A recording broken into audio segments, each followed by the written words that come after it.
إن الحمد لله نحمده ونستعينه ونستغفره ونعوذ بالله من شرور أنفسنا ومن سيئات أعمالنا من يهده الله فلا مضل له ومن يضلل فلا هادي له وأشهد أن لا إله إلا الله وحده لا شريك له وأشهد أن محمدا عبده ورسوله أما بعد يا عباد الله أوصيكم ونفس بتقوى الله عز وجل وسمع وطاعة. الحمد لله. Louange à Allah subhanahu wa ta'ala, maître de l'univers.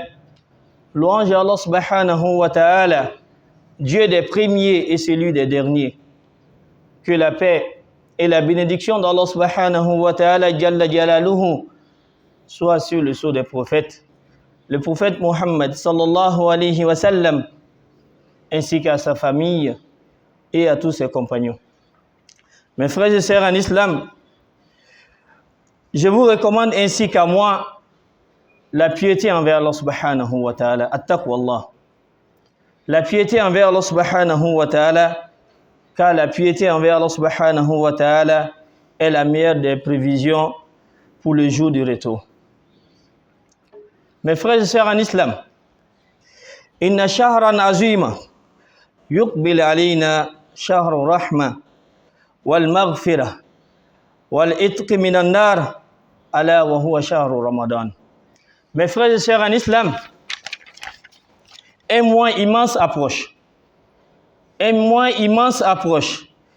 Un mois de la miséricorde, un mois du pardon, un mois de la délivrance du feu, un mois de fraternité qui n'est autre que ce mois béni de Ramadan. Man arada an yanjah fi Ramadan falyasta'id lahu qabla dukhulihi. Celui ou celle qui veut réussir pendant ce mois béni de Ramadan, qu'il s'y prépare avant son arrivée. Celui ou celle qui veut réussir dans ce mois béni de Ramadan, qu'il se prépare ou qu'il s'y prépare avant son arrivée. Mes frères et sœurs en islam, c'est pourquoi notre khutbah d'aujourd'hui, bi'iznillah, porte sur 5 étapes essentielles pour bien se préparer pour ce mois béni de Ramadan. Nous allons parler il y a plusieurs types ou plusieurs étapes essentielles pour ce mois béni de Ramadan, mais aujourd'hui, bi'iznillah, nous allons opter pour 5 choses. Avec ces 5 choses, avec la permission d'Allah subhanahu wa ta'ala, tu pourras bien faire ce mois béni de Ramadan. Nous demandons à Allah subhanahu wa ta'ala qu'il nous accorde cela. Parmi ces 5 choses, awalan, nous avons ikhlas niyya. Celui qui veut réussir dans le mois béni de Ramadan, il y a 5 étapes ou 5 choses si tu veux, à savoir al-ikhlas niyya. La première des choses, c'est une intention sincère. Parmi les 5 étapes, la première étape est une intention sincère. Il faut une intention sincère, décider sincèrement de vivre le mois béni de Ramadan pour Allah subhanahu wa ta'ala. De vivre le mois de Ramadan pour Allah subhanahu wa ta'ala. Ça veut dire quoi? Tout ce que tu vas faire dans ce mois béni de Ramadan, fais ça à cause d'Allah subhanahu wa ta'ala. Fais ça à cause d'Allah subhanahu wa ta'ala. C'est ça an-niyya. Fais ça avec une bonne intention pour Allah subhanahu wa ta'ala. Nous demandons à Allah subhanahu wa ta'ala qu'il nous facilite cela. Raison pour laquelle le prophète sallallahu alayhi wa sallam, il dit dans l'un de ses hadiths qui est rapporté par Bukhari et Muslim, selon Omar ou bien selon Amir al-Mu'minin, Abi Hafsin Omar radiyallahu anhu qala, sami'tu Rasulullah sallallahu alayhi wa sallam yaqul, innamal a'malu binniyat wa innama likulli imri'in ma nawa. Le prophète sallallahu alayhi wa sallam dit dans cet hadith que les actions ne valent que par leurs intentions. Les actions ne valent que par les intentions. Si tu veux avoir du mérite dans quelque chose, tout dépendra de l'intention que tu as envers cette chose. Si l'intention elle est bonne ou bien si l'intention est acceptée, tu auras des mérites. Nous demandons à Allah subhanahu wa ta'ala qu'il fasse que nous ayons des bonnes intentions. Donc tout ce que tu vas faire dans ce mois béni de Ramadan, fais-le avec al-ikhlas. Fais-le avec al-ikhlas. Ni be fɛn o fɛn min kɛ nin sunkalo in kɔnɔna na a kɛ ni ikhlasu ye. N'i bɛ fɛ ka baraji kɔni sɔrɔ a la, fais ça avec la sincérité. Si la sincérité n'existe pas, quel qu'en soit le bien que tu vas faire, tu n'as pas de mérite. Donc fais tout, ou bien faites tout pour que la sincérité y existe. Nous demandons à Allah subhanahu wa ta'ala qu'il nous accorde la sincérité. Et posons la question de savoir ma huwa al-ikhlas. Qu'est-ce que c'est que la sincérité? Oui, on te dit de faire la chose avec la sincérité. Mais qu'est-ce que c'est que la sincérité? Et les savants nous donnent une définition explicite concernant al-ikhlas. Ils disent que quoi? Al-ikhlas n'est autre que huwa amalu lillahi min ghayri riya'in wala sum'a. Voici la définition du mot sincérité en islam. Al-ikhlasu ikhlasu korofleni. Ka bara dɔ kɛ Allah subhanahu wa ta'ala kosɔn min ghayri riya'in wala sum'a, bara min kɔnɔna na yɛrɛ yira t'a la, tɔgɔ ɲini t'a la. N'i ye baara o baara kɛ yɛrɛ yira t'o baara kɔnɔna na, tɔgɔ ɲini t'a baara kɔnɔna na, jija k'a fɔ k'i y'o baara kɛ ni al-ikhlas avec la sincérité. Et la sincérité n'est autre que accomplir une action pour Allah subhanahu wa ta'ala sans ostentation, c'est-à-dire sans désir d'être vu ou d'être entendu. Donc, ni be fɛn o fɛn min kɛ jija ikhlasu ka y'a kɔnɔna na. Nous demandons à Allah subhanahu wa ta'ala qu'il facilite al-ikhlas pour tout un chacun. Mes frères et sœurs en islam, sachez que ce mois béni de Ramadan, le jeûne est obligatoire pour tout musulman. Comme Allah subhanahu wa ta'ala jalla jalaluhu nous dit dans le Saint-Coran, Ya ayyuhallazina amanu kutiba alaykumus siyam kama kutiba alal ladzina min qablikum limaza. Pour quelle raison? La'allakum tattaqun. C'est à cause de cette raison. Il dit, oh vous qui avez cru, je vous ai prescrit le jeûne comme il a été prescrit à ceux qui vous ont devancé, afin que vous atteigniez la piété. Le mois béni de Ramadan, le fait de jeûner, c'est d'avoir la crainte d'Allah subhanahu wa ta'ala. L'objectif du jeûne, c'est d'avoir la crainte d'Allah subhanahu wa ta'ala. Si tu jeûnes et que tu n'as pas la crainte d'Allah subhanahu wa ta'ala, donc dans ce cas, il faut se revoir. Nous demandons à Allah subhanahu wa ta'ala qu'il nous donne la bonne compréhension de sa religion et qu'il facilite la crainte d'Allah subhanahu wa ta'ala. Et alhamdulillah, les savants ensuite nous donnent une définition pour mieux comprendre ce terme qui est at-taqwallah, une définition concernant la crainte d'Allah subhanahu wa ta'ala. Ils disent que la crainte d'Allah subhanahu wa ta'ala, écoute très bien. Et après cela, il faut juger ton comportement après le mois béni de Ramadan. Est-ce que moi j'ai la crainte d'Allah subhanahu wa ta'ala? Ou bien est-ce que après ce mois béni de Ramadan, est-ce que moi j'ai eu la crainte d'Allah subhanahu wa ta'ala? En regardant cette définition donnée par les savants, ils disent que quoi? At-taqwallah n'est autre que kalimatun jami'atun li fi'lil wajibat wa tarkil munihiyat. Voici la définition explicite où se trouvait la petite définition donnée par les savants. Il y a plusieurs définitions. Ça, c'est l'une des définitions données par les savants qui disent que quoi? La crainte d'Allah subhanahu wa ta'ala jalla jalaluhu n'est autre que un thème général. C'est un thème général qui demande à ce que, mes frères et sœurs en islam, tout ce que tu fais à cause d'Allah subhanahu wa ta'ala. Kalimatun jami'atun li fi'lil wajibat, l'accomplissement de tout ce qui est obligatoire. Et le fait d'éviter tout ce qui est interdit en islam. Et celui qui a ces deux comportements, qu'il sache qu'il a la crainte d'Allah subhanahu wa ta'ala. Donc pour bien réussir ce mois béni de Ramadan, il faut ce premier élément qui est al-ikhlasu niyya. Il faut une intention sincère. C'est-à-dire tout ce que tu vas faire dans ce mois béni de Ramadan, fais-le à cause d'Allah subhanahu wa ta'ala. Ni be nafoli du doma, adam Allah subhanahu wa ta'ala koso. Ni be fɛn o fɛn min kɛ, a kɛ Ala kosɔn. N'i y'a fɛn dɔ la kelen kɛ fɛn wɛrɛ kosɔn min tɛ Ala subhanahu wa ta'ala, kuma dɔ la i bɛ se ka nimisa. An bɛ Ala subhanahu wa ta'ala deli, Ala k'an yɔrɔ ma janya ka bɔ o ma. Mes frères et sœurs en islam, le deuxième élément ou la deuxième chose si tu veux, al-farhu wa du'a. Faut en nisondia. C'est réjouir de l'arrivée de ce mois béni de Ramadan et faire des doigts pour l'atteindre. Alhamdulillah, ça ne va pas. Tout le monde est en état de difficulté. warté, nafoloté, tout le monde en état de difficulté, mais souvent réjoui de la miséricorde d'Allah subhanahu wa ta'ala. Réjoui de la grâce d'Allah subhanahu wa ta'ala, parce que ce mois béni de Ramadan n'est autre qu'une miséricorde d'Allah subhanahu wa ta'ala. Ce mois béni de Ramadan n'est autre que la grâce d'Allah subhanahu wa ta'ala. Donc réjouis-toi de cette grâce d'Allah subhanahu wa ta'ala, raison pour laquelle Allah subhanahu wa ta'ala jalla jalaluhu nous dit dans la sourate Yunus, verset 58, قال تعالى قل بفضل الله وبرحمته فبذلك فليفرحوا هو خير مما يجمعون. Allah subhanahu wa ta'ala nous dit dans ce verset, il dit par la grâce d'Allah subhanahu wa ta'ala et par sa miséricorde, le mois béni de Ramadan est une grâce d'Allah subhanahu wa ta'ala. Le mois béni de Ramadan est une miséricorde d'Allah subhanahu wa ta'ala, et Allah subhanahu wa ta'ala te dit qu'il se réjouisse, pardon.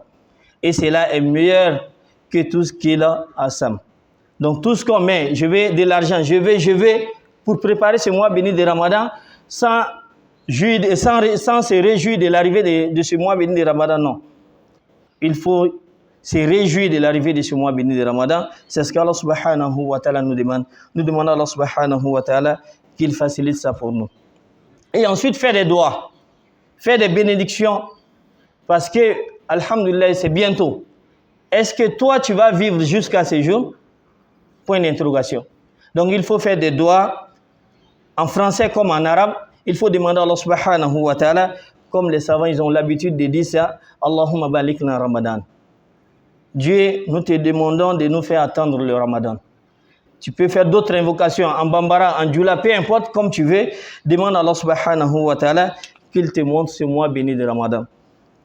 Nafani Allah bihazal al-kitab.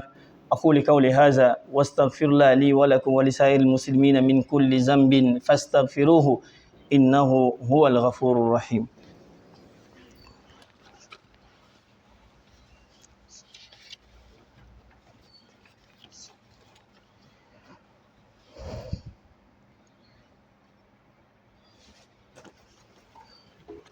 الحمد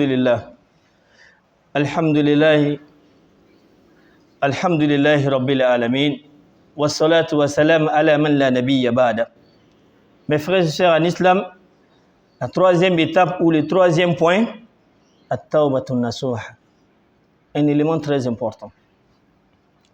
At-tawbatun nasuha, un élément très important, le repentir sincère. C'est un élément très important pour préparer ce mois béni de Ramadan, le repentir sincère. Mes frères et sœurs en islam, il faut un repentir sincère. Raison pour laquelle Allah subhanahu wa ta'ala nous dit dans le Saint-Coran, Ya ayyuhallazina amanu tubu ila Allahi tawbatan nasuha. Ya ayyuhallazina amanu tubu ila Allahi tawbatan nasuha. Oh, vous qui avez cru en Allah subhanahu wa ta'ala, repentez-vous envers Allah subhanahu wa ta'ala d'un repentir sincère. Repentez-vous envers Allah subhanahu wa ta'ala d'un repentir sincère. Ce qui veut dire que peut-être il y a des repentirs qui ne sont pas sincères. Mais Allah subhanahu wa ta'ala te demande quel type de repentir? D'un repentir sincère. Et alhamdulillah, posons-nous la question de savoir qu'est-ce que c'est qu'un repentir sincère? Qu'est-ce que c'est qu'un repentir sincère? Et en fonction de ça, voir est-ce que moi j'ai le repentir sincère ou pas. Et alhamdulillah, Omar radiyallahu anhu, il nous donne une définition explicite concernant at-tawbatun nasuha. Omar radiyallahu anhu dit, at-tawbatun nasuha, an yatuba min zambin, summa la ya'uda ilayhi, kama la ya'udu al-laban fi dar'i. Allahu akbar. Une définition explicite donnée par Omar radiyallahu anhu concernant le repentir sincère. Omar, qu'est-ce qu'il dit? Il dit le repentir sincère n'est autre que se repentir du péché. Puis de ne pas retourner vers ce péché comme le lait ne retourne pas dans le sein d'une vache. Comme le lait ne retourne pas, si tu veux, dans la mamelle d'une vache. Et on est tous unanimes d'accord sur ça, que le lait ne va jamais retourner là-bas. Et toi, de la même manière, quand tu te repens d'un péché, tu ne dois jamais retourner vers ce péché. Si tu te retournes vers ce péché, ça veut dire que ton repenti n'est pas sincère. Nous demandons à Allah subhanahu wa ta'ala qu'il fasse que notre repenti soit des repentis sincères. Mes frères et sœurs en islam, pour le repenti sincère, Allah subhanahu wa ta'ala, Jalla Jalaluhu, nous incite ainsi. Il faut un repenti sincère. Et quel qu'en soit le degré de notre péché, ou bien de votre péché, quelle qu'en soit la gravité de votre péché, quel qu'en soit le nombre de votre péché, ne désespérez jamais de la miséricorde d'Allah subhanahu wa ta'ala. Quelle qu'en soit la gravité de notre péché, ou de votre péché, le nombre de votre péché, ne désespérez jamais de la miséricorde d'Allah subhanahu wa ta'ala. Ika jurumu mana ke chogo chogo. Al ni doke biye doke shini. Ne désespérez jamais de la miséricorde d'Allah subhanahu wa ta'ala. Comme Allah subhanahu wa ta'ala jalla jalaluhu, lui-même il dit dans le Saint-Coran, Kul Mohamed dit à mes serviteurs, Kul ya ibadi allazina asrafu ala anfusihim. La taqnatu min rahmatillah. La taqnatu min rahmatillah. Il dit, messager de Dieu, sallallahu alayhi wa sallam, dit à mes serviteurs, oh mes serviteurs, vous qui avez commis d'excès à votre propre détriment, il dit, ne désespérez jamais de la miséricorde d'Allah subhanahu wa ta'ala.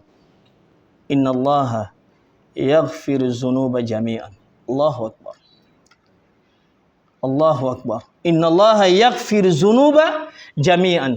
Allah subhanahu wa ta'ala pardonne tous les péchés. Tous les péchés, c'est ce qu'il a dit. Jami'an, tout.